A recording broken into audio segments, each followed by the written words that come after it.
বুলডাইকে এখন সকালের খাবার খাওয়াচ্ছে। তো বুলডাইকে আমি কি খাওয়াই জানো? এইটা খাওয়াই সকালবেলা। এটা হচ্ছে চিড়ে আর কলা। চিড়েটা সিদ্ধ করে নেওয়ার পর তারপর ঠান্ডা করে কলাটাকে পুরো একদম মানে কলাটা পুরো মিক্স করে নিয়ে এর সাথে আর মিষ্টি মিষ্টি থাকে বললে খেয়ে না দেবে। আগে তো শুধু চিড়ে সিদ্ধ খেতে দুধ দিয়ে, কিন্তু এখন কলাটা দিয়ে খাই। এখন আর মিষ্টি করার জন্য তাল মিষ্টিও দেওয়া হয়। বেশি যদি স্বাদ করা হয় তাহলে তাড়াতাড়ি খেয়ে নেয়, মিষ্টি লাগে। আর এমনি কলা দেওয়ার পর তাড়াতাড়ি খেয়েই নেয়। আগে কলাটা শুধু দুপুরেই দেওয়া হতো, কিন্তু এখন দুপুরে অতটা খেতে চায় না। এর জন্য এখন চিড়ের সাথে দেওয়া হলে কলার ফলটাও খাওয়া হয় সেটা। আর দেখো কত ঢং করবে খেতে, একবার এটা করবে, একবার ওটা করবে, একবার সেটা করবে, গায়ে ফেলবে। এত দুরন্তপনা করে বসে বসে খেতে চাইলেও না, ওই জন্য শুয়ে চেপে ধরে খাওয়াতে হয়। আমরা খেতেই চাই না কিছুতে।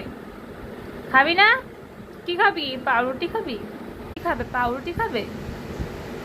শুনতাই ও শুনতাই, এটা ভালো খেতে লাগছে না? অন্যদিন কার্টুন চালিয়ে খাওয়া, কিন্তু এখন কার্টুন চালায়নি, কারণ ওর খুব কার্টুন দেখার নেশা। একবার কার্টুনের দিকে তাকিয়ে থাকে। এত টিভি দেখা ভালো না, খুব টিভি দেখে। ওর জন্য মুখে বলেই ভুলিয়ে খাওয়াই। যখন এটা এতটা মানে খাবে না, বায়না করবে, তখনই কার্টুনটা চালিয়ে দেবো। তার আগে একটুও দেবো না।